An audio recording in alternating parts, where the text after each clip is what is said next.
Nursing noble profession में आप सभी का दिल खोल के स्वागत है। आज हम डिस्कस नर्सिंग नोबल प्रोफेशन में आप सभी का दिल खोल के स्वागत है। आज का टॉपिक रहेगा हॉस्पिटल में निडल स्टिक इंजरी से रिलेटेड। NSI बोला जाता है, जिसको निडल स्टिक इंजरी कैसे होती है। निडल निडल स्टिक इंजरी होने के चांसेस सबसे ज़्यादा हेल्थ वर्कर्स को होती है जो हॉस्पिटल में काम करते हैं। अब कैसे होती है, कैसे निडल स्टिक हिस्ट्री हो सकती है, कौन कौन सी जगह हो सकती है, कौन कौन से इंस्ट्रूमेंट से होती है, हमारे को क्या प्रिकॉशन यूज़ करना चाहिए, क्या क्या सावधानियाँ यूज़ करना चाहिए, आज क्या क्या सावधानियाँ और एक्सपोजर आप निडल स्टिक इंजरी होने के बाद निडल स्टिक इंजरी से एक्सपोजर होने के बाद में हमारे को क्या करना चाहिए, इसके बारे में आज हम डिटेल से डिस्कशन करेंगे। निडल स्टिक इंजरी होने के चांसेस सबसे ज़्यादा कौन कौन से एरिया में होता है।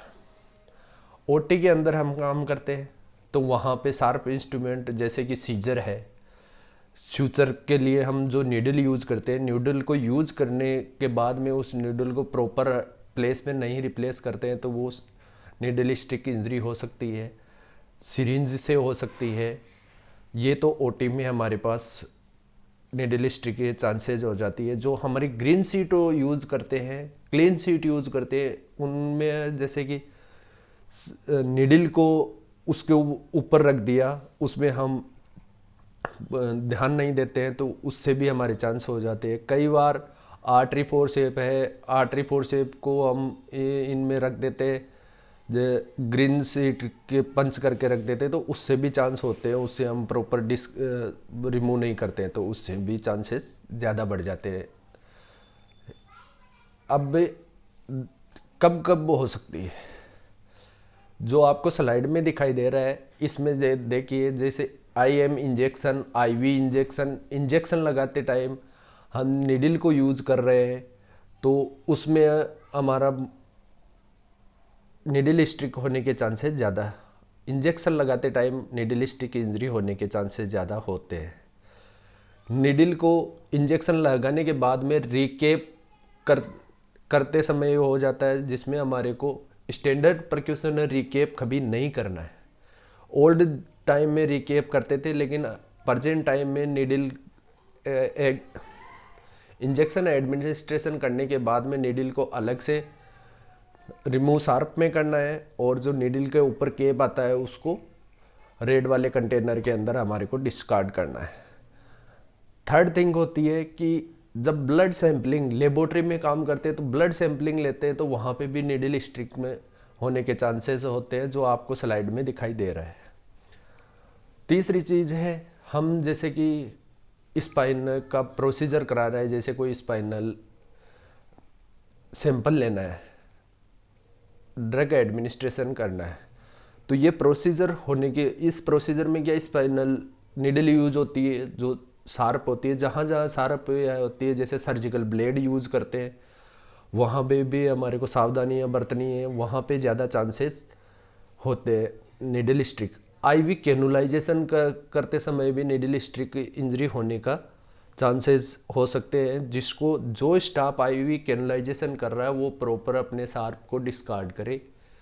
डॉक्टर अपना प्रोसीजर कर रहा है तो शार्प को तो श्योर शार्प और एम्पुल को प्रॉपर डिस्कार्ड करे। इसमें ज़्यादा चांस होते हैं कि प्रोसीजर मैंने परफॉर्म किया है, बायोमेडिकल वेस्ट अदर स्टाफ या हाउसकीपिंग स्टाफ उसको डिस्कार्ड कर रहा है, तो उस स्टाफ को ज़्यादा चांसेस होते हैं, निडल स्टिक इंजरी होने के चांस ज़्यादा होते हैं। अब निडल स्टिक इंजरी एक जो हमारे डायलाइसिस करते हैं, डायलाइसिस में निडल यूज किया जाता है, तो डायलाइसिस में भी प्रॉपर मशीन के ऊपर हमने निडल रख दी तो वो दूसरे स्टाफ को हो सकती है, उसको भी हमारे को प्रॉपर मैनेज करना, वहाँ भी चांसेस ज़्यादा होता है। इमरजेंसी में ज़्यादा क्राउड होता है, जहाँ पे ज़्यादा क्राउड वाला एरिया होता है इमरजेंसी में, वहाँ पे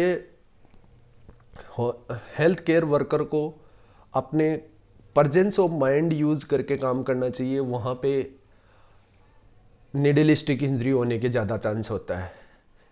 इमरजेंसी में ज़्यादा होता है, एक तो भीड़ होती है, दूसरा फास्ट काम करना होता है, और मोर पेशेंट होते हैं। तो मोर पेशेंट में हमारे को मेडिसिन वगैरह एडमिनिस्ट्रेशन करने में हम फास्ट के चक्कर में खुद को हार्म कर लेते हैं। तो इस चीज़ का भी हमारे को ध्यान रखना चाहिए। अब नीडल स्टिक इंजरी का मैनेजमेंट कैसे करें, आपको ये मेरे पीछे जो स्लाइड है इसमें मैनेजमेंट के बारे में टॉपिक टू टॉपिक बताया गया। जिसको भी नीडल स्टिक की इंजरी हो गई तो उसको सबसे पहले अपने आप को शांत रखना है, कूल एंड कलामी रखना है। जो होना था वो हो गया। अब नेक्स्ट अपने जहाँ से नीडल स्टिक इंजरी हुई है, ब्लीडिंग हो रही है, उस पार्ट को एक्सक्यूज नहीं करना है, दबा के नहीं रखना है उस पार्ट को। वहाँ से ब्लीडिंग हो रही है, ब्लीडिंग आप होने दीजिए। उसको आप रनिंग वाटर में सोप एंड वाटर के साथ आपको 10 से 15 मिनट तक वॉश करना है अच्छे से। फिर अपने ही डिपार्टमेंट के सीनियर पर्सन को इन्फॉर्मेशन देना है।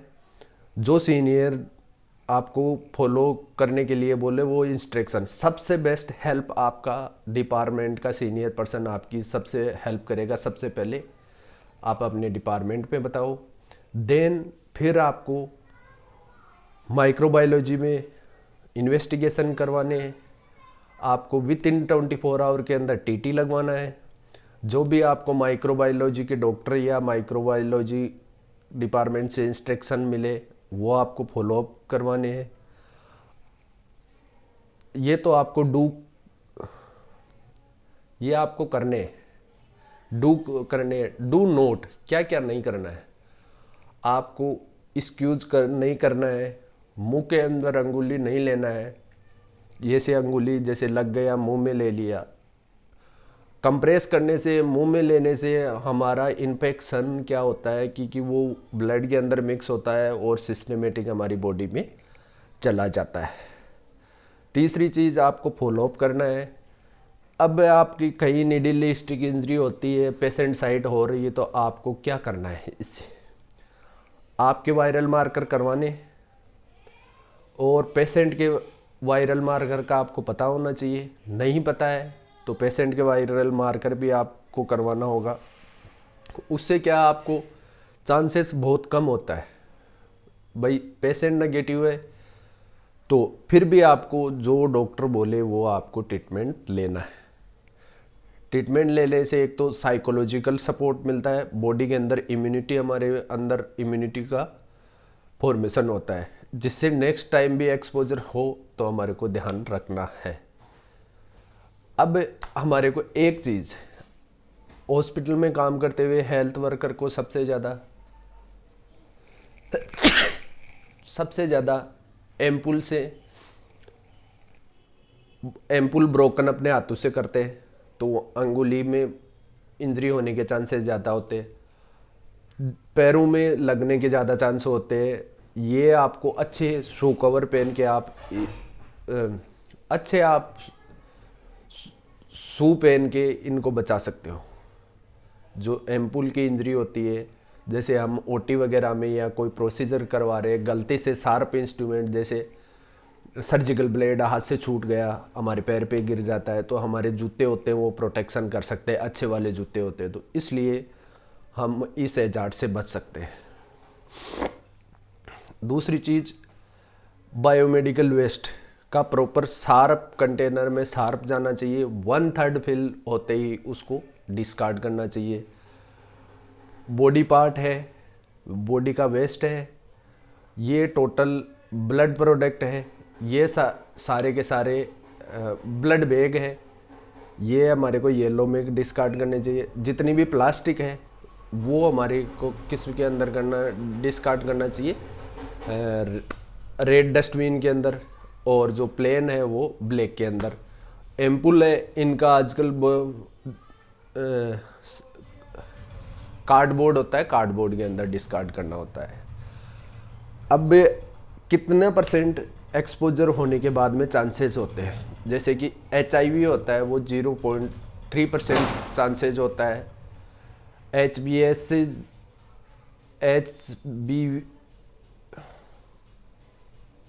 हेपेटाइटिस बी होता है वो 20 से 30% चांसेस होता है। हेपेटाइटिस सी होता है वो 10% चांस होता है।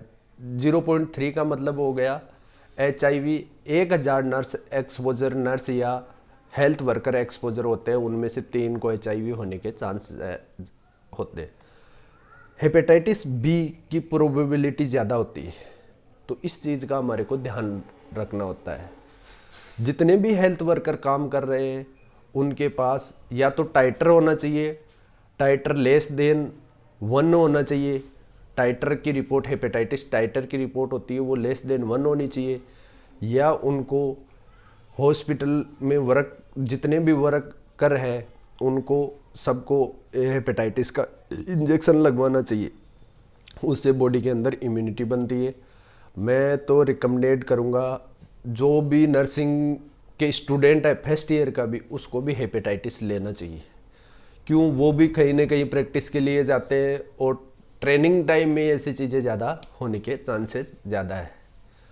और जो बायोमेडिकल वेस्ट कलेक्शन करते हैं उन लोगों को भी, जो बायोमेडिकल से मिलते हैं ग्लव्स, अच्छे वाले ग्लव्स पहनने को मिलते हैं, बड़े वाले शू पहनने को मिलते हैं, वो प्रॉपर बायोमेडिकल का अपना जो किट मिलता है वो पहन के ही बायोमेडिकल को हैंडल करें, जिससे हम शार्प इंजरी से, निडल स्टिक इंजरी से बच सकते हैं।